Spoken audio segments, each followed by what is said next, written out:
Good morning everyone and welcome back to GK today. तो 31 अक्टूबर को हम डिस्कस कर रहे स्टार्ट करते। प्लीज नोट कौन कौन से क्वेश्चन हम यहाँ पे डिस्कस कर रहे। डीप सी फिशिंग वेसल को हम जानेंगे, रिसेंटली इसे किस स्कीम के तहत लॉन्च किया गया, मिनिस्ट्री ऑफ डिफेंस से रिलेटेड अपडेट यह रहने वाली है।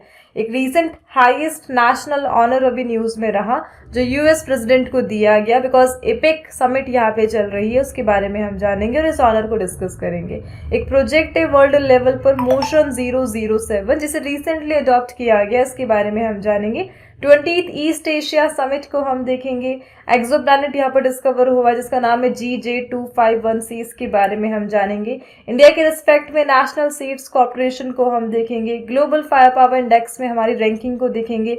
रिहैबिलिटेशन काउंसिल ऑफ इंडिया इससे रिलेटेड स्कीम को हम देखेंगे। इसके अलावा बैरन आइलैंड यहाँ पे न्यूज में रहा, राजस्थान के एक डिस्ट्रिक्ट में गोल्ड रिजर्व मिले हैं, उसके बारे में हम जानेंगे। एंड ब्राजील यहाँ पे न्यूज में रहा बिकॉज यहाँ पे अमेजॉन फॉरेस्ट के लिए साइंटिस्ट ने एक प्रोजेक्ट लॉन्च किया है। एंड प्रवासी परिचय फेस्टिवल से इस सेशन को एंड करेंगे। ठीक है, सो ये सारे क्वेश्चन हम डिस्कस कर रहे, स्टार्ट करते हैं with the very first one.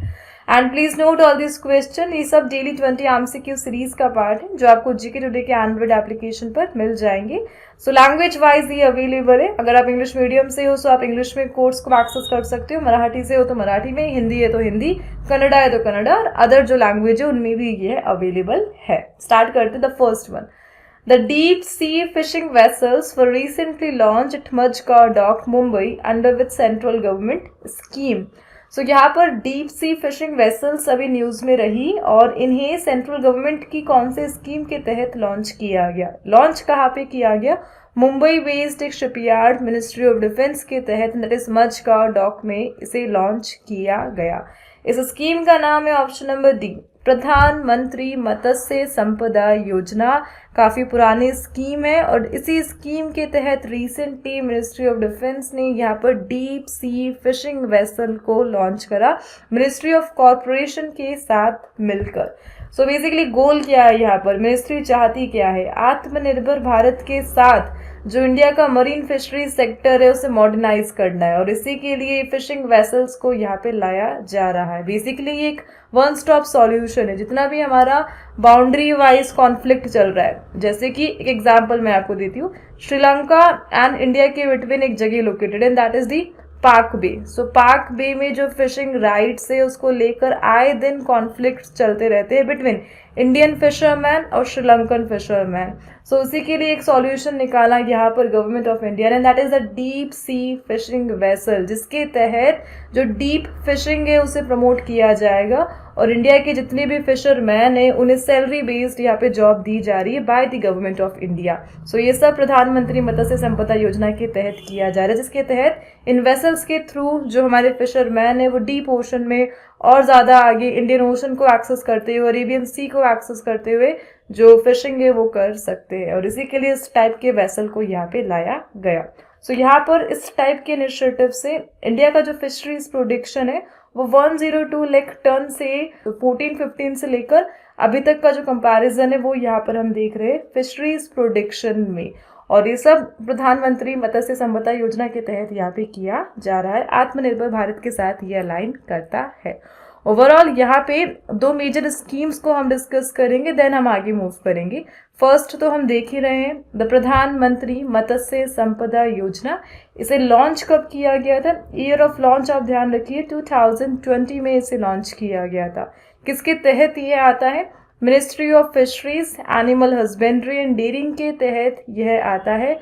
कौन है कैबिनेट मिनिस्टर? शिवराज सिंह चौहान के पास ही यह है। और जब ये आया था तो 5 साल के लिए इस स्कीम को लाया गया था, द प्रधानमंत्री मत्स्य संपदा योजना। बजट क्या है इस स्कीम का? बजट को ध्यान रखिए 20,050 करोड़ के साथ इसे यहाँ पे लाया गया था। नाउ इसी स्कीम में the deep sea fishing vessels को इंक्लूड कर दिया गया by the ministry of defence and the ministry of corporation. So यहाँ पर एग्जाम में एक क्वेश्चन पूछा जाता है कि प्रधानमंत्री मत्स्य संपदा योजना किस टाइप की स्कीम है? Is it A central sponsored scheme और सेंट्रल सेक्टर स्कीम? सो ध्यान रखना, प्रधानमंत्री मत्स्य संपदा योजना एक ऐसी स्कीम है जो सेंट्रल सेक्टर भी है और सेंट्रल स्पॉन्सर्ड भी है। सो पर्टिकुलर सब्जेक्ट वाइज यहाँ पे डिवाइड कर दिया गया। जिसमें कुछ सब्जेक्ट्स को तो कम्प्लीटली सेंटर स्पॉन्सर करेगा और कुछ सब्जेक्ट्स में स्टेट और सेंटर का कंट्रीब्यूशन रहेगा, and that is the central sector component. Hope this question is clear. Second जो स्कीम मैं आपको बता रही हूँ दैट इज द पाक बे डीप सी फिशिंग स्कीम, जिसके तहत जो हमारे फिशरमैन हैं उनके जो भी राइट्स है फिशरिंग उन्हें यहाँ पे सिक्योर किया जा रहा है। बेसिकली पाक बे में जितना भी यहाँ पे कॉन्फ्लिक्ट चल रहा था उसके लिए सॉल्यूशन गवर्नमेंट ऑफ इंडिया ने निकाला था 2017 में। 5 साल के लिए इसे लाया गया था और इसी के तहत ये जो फिशिंग वेसल है ये फिशरमैन को ऑफर किए गए थे और टारगेट बनाया गया था कि सम 2000 वेसल्स को सॉल्व करना है नेक्स्ट 5 ईयर्स में, सो दैट जो पुराना मेथड है वो नेट डालकर फिशिंग करना उसको यहाँ पे रिप्लेस किया जा सके। That's all. चलिए आगे बढ़ेंगे हम नाउ। यहाँ पे स्कीम्स से रिलेटेड कुछ क्वेश्चंस को रिवाइज करेंगे, देन सेकंड क्वेश्चन पर हम आएंगे। The question here, so which state government has launched the from manhole to machine hole scheme to replace manual sewer cleaning with machine, और इसे लॉन्च करा है महाराष्ट्र ने। ठीक है, man hole to machine, machine को यूज करके यहाँ पर जो सीवेज क्लीनिंग है वो यहाँ पे की जा रही है। The Madhya Pradesh government has decided to procure kodo and kutki millets from farmers under which scheme. So यहाँ पर रानी दुर्गावती श्री अन्न प्रोत्साहन योजना न्यूज में रही, जिसके तहत मध्य प्रदेश गवर्नमेंट जो प्रोक्योरमेंट है मिलेट्स की वो यहाँ पे करेगा इस स्कीम के तहत। Prime minister internship scheme employment के लिए इसे लाया गया मिनिस्ट्री ऑफ कॉर्पोरेट अफेयर के द्वारा। पर ड्रॉप मोर क्रॉप स्कीम किस मिनिस्ट्री का यह पार्ट है? मिनिस्ट्री ऑफ एग्रीकल्चर का यह पार्ट है, सब कॉम्पोनेंट एक टाइप का। सीता स्कीम को अभी हमने कुछ दिनों पहले देखा था। So unique identification authority of India ने इसे लॉन्च करा, जिन लोगों ने आधार बनाया है यही वह लोग हैं। Civil aviation minister to make air travel affordable and predictable, इसके लिए एयरफेयर स्कीम का नाम आपसे पूछा जा रहा है, एंड दैट इज फेयर से फुर्सत। What is the name of the scheme launch by the labour and employment ministry to curb employees provident fund litigation. So जो भी शिकायतें चार्जेस है उसके लिए विश्वास स्कीम को यहाँ पे लाया गया। होप ये जो रिवीजन क्वेश्चन है आपको समझ में आ गए हैं, ज़्यादा हार्ड लैंग्वेज का यूज़ मैंने यहाँ पे नहीं किया है। चलिए आगे बढ़ते, the next question. So which international organisation has adopted motion 007 on soil security law, the world's first model legal framework for soil protection. Please समझिए, यहाँ पर एक इंटरनेशनल ऑर्गेनाइजेशन है, इन लोगों ने रिसेंटली एक मेजर गोल को अडॉप्ट करा है। गोल का नाम है मोशन 007। नाम से समझ में आ रहा है यहाँ पर सॉइल का प्रोटेक्शन करना है। सो वर्ल्ड में पहली बार सॉइल प्रोटेक्शन के लिए एक लीगल फ्रेमवर्क को इंट्रोड्यूस किया गया, और ऐसा करने वाले इंटरनेशनल ऑर्गेनाइजेशन का नाम आपसे पूछा जा रहा है, and that is the IUCN, the international union for conservation of nature, ने मोशन 007 को यहाँ पे अडॉप्ट करा है। आई होप आप समझ चुके हैं IUCN ने इसे किस इवेंट में अडॉप्ट करा। सो रिसेंटली IUCN की जो एपेक्स गवर्निंग बॉडी है जिसका नाम क्या है, the IUCN world conservation Congress, इनका हर 4 साल में होने वाला एक समिट, और अभी 2025 में चल रहा था। कहाँ पे चल रहा था? आबू धाबी में। और आबू धाबी में जितने भी डिक्लेरेशन, जितने भी प्लान इन लोगों ने अडॉप्ट करे, उन्हीं में से एक है the motion 007 for soil protection. So बस इतना ध्यान रखना, 2025 में IUCN ने आबू धाबी सेशन में मोशन 007 को अपनाया, जो कि सॉइल से रिलेटेड है, और ऐसा वर्ल्ड का ये पहला फ्रेमवर्क है। सो यहाँ पर मोशन 007 में कौन कौन कोलैब कर रहा है, स्पॉन्सर कौन कौन कर रहा है, इसके बारे में हम जान रहे। सो सेव सॉइल बेसिकली ये ईशा आउटरीच है, ईशा फाउंडेशन फ्रॉम इंडिया, इनका कोलैब हमें यहाँ पर देखने को मिला। US based global centre for environmental legal studies यहाँ पे कोलैब कर रहा है, इस स्कीम के लिए स्पॉन्सर कर रहा है। And support from Aurora. So Aurora basically एक Australian based soil think tank है ये। सो इस प्रकार ये 3 मेजर जो ऑर्गेनाइजेशन है आपस में मिलकर स्पॉन्सर कर रहे द मोशन 007। गोल क्या है? Soil protection. इसके लिए ड्राफ्ट को जारी किया जाएगा, सिग्नेचर लिए जाएंगे, देन इसे अप्लाई कर दिया जाएगा। That's all. Overall IUCN world conservation Congress को हम याद कर लेते हैं। वी ऑल नो इनका 4 साल में कांग्रेस आयोजित होता है। लास्ट कब हुआ था? 2021 में हुआ था। कहाँ पे हुआ था? फ्रांस में हुआ था। फ्रांस में भी कहाँ पे हुआ था, फ्रांस की एक जगह दैट इज मार्सेल, वहाँ पे हुआ था, जैसा कि हमने लास्ट डिस्कस करा था। सो इनसे रिलेटेड दो अपडेट्स को मैं आपको रिवाइज करा देती हूँ। इंडिया ने नेशनल रेड लिस्ट सिस्टम को अपडेट करा था, पहली बार अनाउंस करा है अबू धाबी के इसी सेशन में 25-30 के लिए।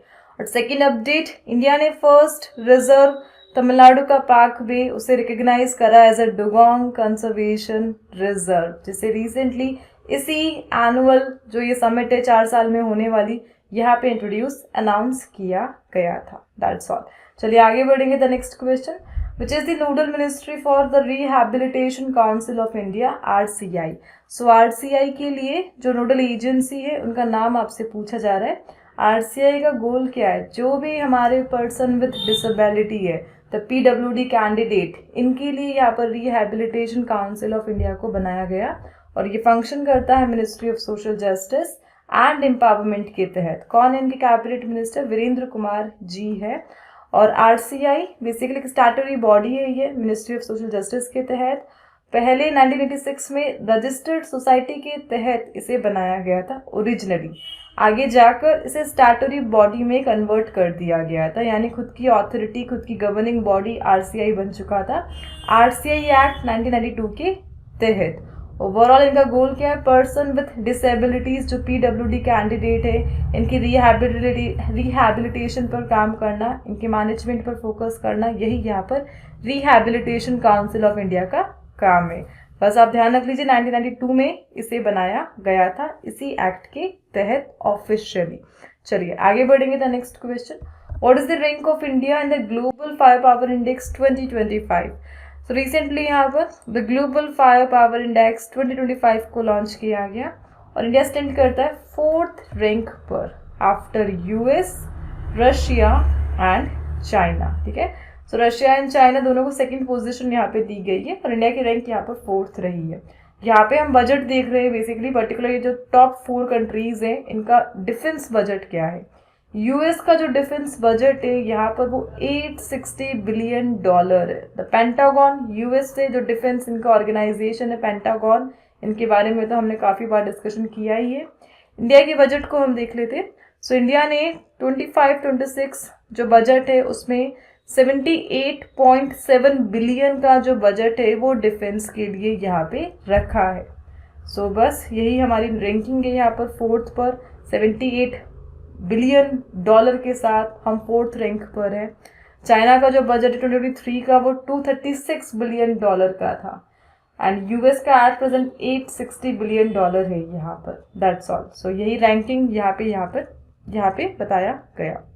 Overall global fire power index इसे फर्स्ट टाइम 2006 में इंट्रोड्यूस किया गया था।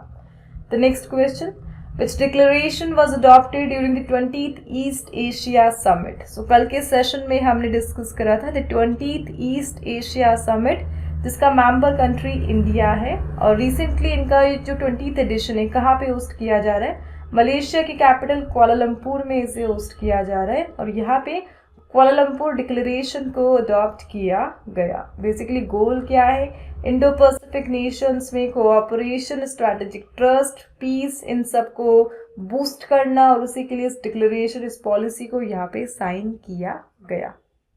सो यहाँ पे ईस्ट एशिया समिट को हम देख रहे हैं, इनके मेंबर कंट्रीज को हम देखेंगे। Please note, east Asia summit को 2005 में एस्टेब्लिश किया गया था। इनका फर्स्ट समिट कुआलालंपुर मलेशिया में ही हुआ था, एनुअल मीटिंग होती है इनकी। अच्छा, मेंबर कंट्रीज कौन कौन है, जैसा कि मैंने आपको बताया इसके जो मेंबर कंट्रीज है इंडिया उसमें आता है। तो एशियन मेंबर स्टेट्स इसके मेंबर है, ऑस्ट्रेलिया है, चाइना है, इंडिया है, जापान है, न्यूजीलैंड है, द रिपब्लिक ऑफ कोरिया है, USA and Russia. So Asia Pacific region का ही बेस्ड है ये east Asia summit 20th addition और अभी इनका कुआलालंपुर डिक्लेरेशन। That's all. चलिए आगे बढ़ेंगे। The next one, which country awarded its highest national honor, Grand Order of Mugunghwa, to the US President Donald Trump? So US President Donald Trump को एक recent APEC summit में particular उस country ने दिया the grand order of Mugunghwa और ये है किस कंट्री ने दिया, दैट इज साउथ कोरिया, जिसकी कैपिटल क्या है, Seoul. So we all know अभी रिसेंटली APEC यहाँ पे चल रहा है एशिया पैसिफिक रीजन के लिए 21 इसके मेंबर स्टेट है, यूएस पार्ट है, चाइना पार्ट है, साउथ कोरिया पार्ट है, अदर इसके मेंबर स्टेट हमने लास्ट सेशन में डिस्कस करे थे। सो रिसेंटली यहाँ पर पहुंचे यूएस प्रेसिडेंट और साउथ कोरियन प्रेसिडेंट, इन्होंने यहाँ पर यूएस प्रेसिडेंट को द ग्रैंड ऑर्डर ऑफ मुगुनगवा दिया for piece making efforts on the Korean peninsula. ठीक है, सो डोनाल्ड ट्रंप को यहाँ पर शांति पीस के लिए रिकॉग्नाइज किया गया by the South Korean president only. So यहाँ पे बस यही हमें यहाँ पे ध्यान रखना है, और इसके अलावा पैक को तो हम यहाँ देख ही चुके हैं। आगे बढ़ते the next one. The next question, national seeds corporation functions under which ministry. So NSC को हम देख रहे हैं किस मिनिस्ट्री के तहत ये फंक्शन करती है। नाम से समझ में आ रहा है सीड्स का मैनेजमेंट करना इंडिया में, हाई क्वालिटी स्टैंडर्ड की सीड्स के लिए जो भी अप्रूवल है, सर्टिफिकेट है, वो कौन संभालता है, यहाँ पर नेशनल सीड्स कॉर्पोरेशन देखता है। एंड किस मिनिस्ट्री के तहत ये फंक्शन करता है, that is option number A, ministry of agriculture and farmer welfare के तहत यह फंक्शन करता है। न्यू दिल्ली में इनका जो प्लांट है अभी सेटअप हुआ, एंड दैट्स व्हाई यह करंट अफेयर में आ गए। So the news is union minister Shri Shivraj Singh Chouhan, उन्होंने इनोग्रेट करा है एनएससी का एडवांस सीड प्रोसेसिंग प्लांट, कहाँ पर, न्यू दिल्ली में। एंड एनएससी को ऑफिशियली कब फाउंड किया गया था, 1963 में इसे स्टार्ट किया गया। एंड हाई क्वालिटी स्टैंडर्ड के जो सीड है उनका डिस्ट्रीब्यूशन, उनको प्रोड्यूस करना, सर्टिफिकेट देना, लैब में जो भी सर्टिफिकेशन प्रोसेस है उन सबको स्टैंडर्ड करना, यही सब इनका यहाँ पर गोल है। ओवरऑल गवर्नमेंट ओन मिनी रत्न कंपनी है यह, सीड सप्लाई, एग्रीकल्चर मिशन, ये सब बनाना इनका यहाँ पर गोल है। आगे बढ़ेंगे हम the next question. What is the name of the project launched by scientists in Brazil to study the rainforest response to future CO2 level? So यहाँ पर ब्राज़ील के साइंटिस्ट ने एक प्रोजेक्ट लॉन्च करा। इसका मेन गोल क्या है, future CO2 levels के लिए इन लोगों ने स्टडी करी है कि किस प्रकार रेन फॉरेस्ट का जो इफेक्ट है वो पड़ेगा CO2 लेवल्स पर। उसके लिए स्टडी की गई ब्राज़ील के साइंटिस्ट के द्वारा, और उसके लिए जो प्रोजेक्ट लॉन्च किया गया उसका नाम है option number B, Amazon face. So please note, Brazil South America का सबसे बड़ा कंट्री है, डिफरेंट स्टेट्स में ये बटा हुआ है। इसका एक सबसे बड़ा स्टेट है जिसका नाम क्या है, द अमेजोनस, एंड इसी की एक सिटी दैट इज मनाउस। सो मनाउस में इसके near by Amazon face project को रिसेंटली लॉन्च करा ब्राज़ील के साइंटिस्ट ने, so that Amazon rain forest का जो भी रिस्पॉन्स है फ्यूचर CO2 लेवल, उसके लिए स्टडी को कंडक्ट किया जा सके। ओवरऑल इस प्रोजेक्ट के थ्रू एटमॉस्फेरिक कंडीशन को चेक किया जा रहा है, उसे ऑब्जर्व किया जा रहा है, CO2 का लेवल, टेम्परेचर, ह्यूमिडिटी, किस प्रकार उसके अकॉर्डिंग फॉरेस्ट खुद को अडेप्ट कर पा रहे हैं, ये सब स्टडी का पार्ट है। एंड ओवरऑल आपको ध्यान रखना है यहाँ पर अमेजॉन फेस, इसका फुल फॉर्म भी है यहाँ पर, free air CO2 enrichment, and that is Amazon face, जिसे कहाँ पे चलाया गया, ब्राज़ील के सबसे बड़े स्टेट अमेजोनस में, एग्जैक्टली मानाउस के नियर बाय। सो मानाउस ये अमेजोनस का ही एक सिटी है, दैट्स ऑल। ओवरऑल मानाउस ये जगह इंपॉर्टेंट भी है बिकॉज ये जगह दो मेजर रिवर के कॉन्फ्लुएंस, संगम पर लोकेटेड है, and the rivers name are the Negro and Solimoes. So Negro and Solimoes river के कॉन्फ्लुएंस पर मानाउस लोकेटेड है, जो कि ब्राज़ील के सबसे बड़े स्टेट अमेजोनस का एक सिटी है, दैट्स ऑल। चलिए आगे बढ़ेंगे। The next question here, what type of exoplanet is GJ251c that was recently seen in news? So एक न्यू exoplanet को डिस्कवर किया गया एंड उसका नाम है सुपर अर्थ। अक्टूबर 2025 में साइंटिस्ट ने इसे डिस्कवर किया और जो एस्ट्रोनॉमिकल जर्नल है उसमें इसे पब्लिश किया गया, और इंटरनेशनल टीम है यहाँ पर, पैन स्टेट यूनिवर्सिटी रिसर्चर्स, इन लोगों ने स्टडी को कंप्लीट करा है। ओवरऑल जो रिजल्ट यहाँ पे सामने आए, अर्थ की मास से 4 टाइम ज़्यादा है यह सुपर अर्थ, जिसका नाम रखा गया GJ251c। एंड प्लीज नोट, इसके लिए जिस टेलीस्कोप को यूज किया गया, so Texas based, US based ये telescope that is PSU Hobby Eberly telescope, और इसको यूज करके GJ251c को डिस्कवर किया है रिसर्चर्स ने, एंड दैट्स व्हाई ये यहाँ पे न्यूज में आ गया। The next question, Where was the third edition of प्रवासी परिचय फेस्टिवल 2025 celebrated? So प्रवासी परिचय को हम देख रहे, थर्ड एडिशन है। So कब से ये स्टार्ट हुआ होगा? 2023 से यह चल रहा है, और रिसेंटली इसका थर्ड एडिशन कहाँ पे सेलिब्रेट किया गया? रियाद में इसे सेलिब्रेट करा इंडियन एम्बेसी ने, थर्ड प्रवासी परिचय अक्टूबर 28 से 3 नवंबर, सो दैट जो हमारे NRIs है उनका परिचय यहाँ पर किया जा सके, गवर्नमेंट ऑफ इंडिया के साथ उनका जो रजिस्ट्रेशन है यहाँ पे किया जा सके। ठीक है, इसीलिए इस टाइप के फेस्टिवल्स को यहाँ पे सेलिब्रेट किया जाता है। सो सऊदी अरेबिया में रियाद में इंडियन एम्बेसी ने द प्रवासी परिचय फेस्टिवल का 3rd एडिशन यहाँ पे सेलिब्रेट करा, जो कि अलाइन करता है नेशनल यूनिटी डे 31 अक्टूबर के साथ। That's all. ओवरऑल कौन से मिनिस्ट्री का इन्वॉल्वमेंट है यहाँ पर? That is the ministry of external affairs का इन्वॉल्वमेंट है। National unity day we all know 2014 से हम सेलिब्रेट कर रहे हैं। सरदार वल्लभ भाई पटेल जी की बर्थ एनिवर्सरी है ये है, जिन्हें आयरन मैन ऑफ इंडिया कहा जाता है। सो आज इस सेशन को हम यहाँ पे इस क्वेश्चन के साथ एंड करेंगे। प्लीज नोट, आज के जो क्वेश्चन है आप लोगों के लिए as a quiz, summit and conference related topic आपको शो हो रहा है, इसी का आंसर आपको कमेंट बॉक्स में प्रोवाइड करना है। एंड हम मिलेंगे नेक्स्ट सेशन के साथ 1 नवंबर के साथ। Till then please do revision. More information के लिए आप डिस्क्रिप्शन बॉक्स को यहाँ पे रीड कर सकते हो। एंड प्लीज आप इस सेशन को शेयर करना मत भूलिएगा। एंड मिलते हैं हम नेक्स्ट सेशन के साथ। Thank you for watching.